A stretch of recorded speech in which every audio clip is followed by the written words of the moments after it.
Apa alasan putus paling konyol yang pernah kamu alami? Jawaban dari Novi Novita. Saya putusin pacar saya karena pacar saya lebih sayang keluarganya dibanding saya. Lah, kok gitu? Saya kan bukan siapa-siapa, cuma pacar doang. Gak ada hak dong buat ngatur-ngatur keluarganya. Baru jadi pacar aja kok udah ngatur-ngatur masalah keluarga. Gimana kalau udah jadi istri? Konyol bukan? Jadi gini-gini.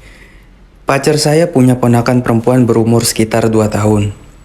Pacar saya sayang banget sama ponakannya. Sering banget ngajak ponakannya main, dan setiap main selalu dijajanin es krim, makanan, hingga susu formula. Saya juga sering melihat di handphone pacar saya struk online transaksi pembelian di salah satu toko perlengkapan bayi dan anak. Yang bikin saya kesal bukan karena pacar saya terlalu sayang ke ponakannya, tetapi perlakuan pacar saya kepada saya yang terlalu jahat, bahkan kelewat jahat. Bener-bener jahat. Tiap kali saya jalan dengan pacar saya gak pernah satu kali pun dijajanin, bahkan beli air mineral pun pakai duit saya. Sedangkan ajak main ponakannya, dia belikan es krim, jajanan, susu, baju, dan lain-lain. Bukan cuma itu, bahkan setiap kali kita ke tempat makan itu semua saya yang bayar. Makan di warteg, warung pecel, mie ayam, bakso, semua saya yang bayar. Bahkan sampai bayar uang parkir itu saya yang bayar. Dan kalau bensin dia habis, saya yang beliin pakai uang saya. Kuota dia habis, ya minta ke saya. Kalau gak dikasih, dia merengek seperti anak kecil. Yang bikin saya emosi adalah ketika pacar saya gajian. 80% uang gajinya dia kasih ke keponakannya. Dia beliin kado, baju, makanan, dan lain-lain. Dan 20%-nya buat dia sendiri yang otomatis tidak cukup untuk kebutuhan dia selama 1 bulan tinggal sendiri di Jakarta. Tahukah apa yang terjadi ketika duit dia habis dan dia kelaparan? Minta makan ke keluarganya kah? Tentu saja tidak. Keluarganya saja tidak pernah peduli dia kelaparan. Yang jelas dia selalu minta duit ke saya. Biar screenshot saja yang berbicara. Tevin gue dulu, sekarang cepet. Perut gue lapar banget nih. Kadang kalau saya gak kasih, dia maksa dan ngatain saya dengan kata-kata kasar. Ini di lain hari, dia selalu memastikan di semua dompet digital saya benar-benar ada uang. Kalau masih ada uang, dia akan selalu minta dan menghabiskannya. Tevin apa gocap? Yang jadi pertanyaan, coba lihat saldo GoPay-nya. Besok aja apa? Sekarang aja, Pi. Dia juga menghabiskan semua investasi emas digital saya. Walaupun gak seberapa jumlahnya, tapi bagi saya itu sangat berharga. Lagi jual aja semua udah. Ogah, ntar gak ada emas lagi aku. Jual semua Tevin ke aku buat beli kuota. Tuh nomor neobanknya.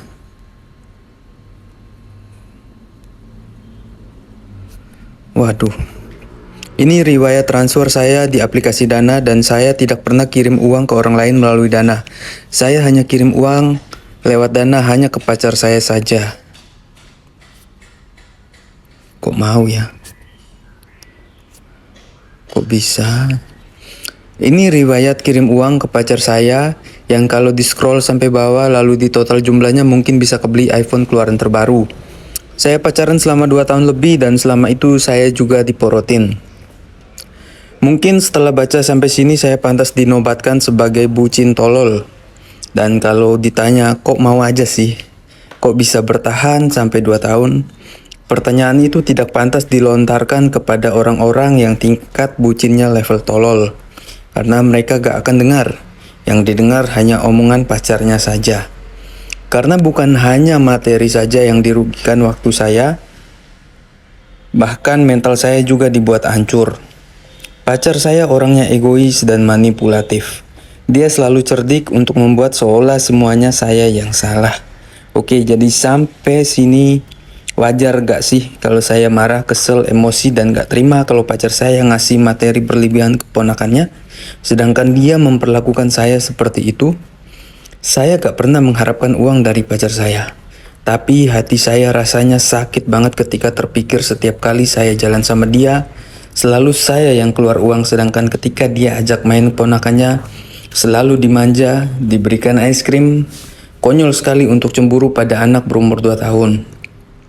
Saya juga cemburu ketika melihat perempuan lagi dimanja sama pacarnya dan selalu bertanya-tanya di dalam hati, kapan ya saya bisa seperti mereka? Tapi saya benar-benar cukup dengan semua ini. Saya benar-benar nangis waktu itu. Saya tidak terima diperlakukan tidak adil seperti ini.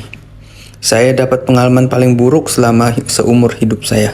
Cukup merugikan masa muda saya, waktu, dan uang saya terbuang begitu saja. Tapi semua itu membuat saya jadi wanita yang kuat. Saya tidak akan membiarkan diri saya terjatuh seperti itu lagi.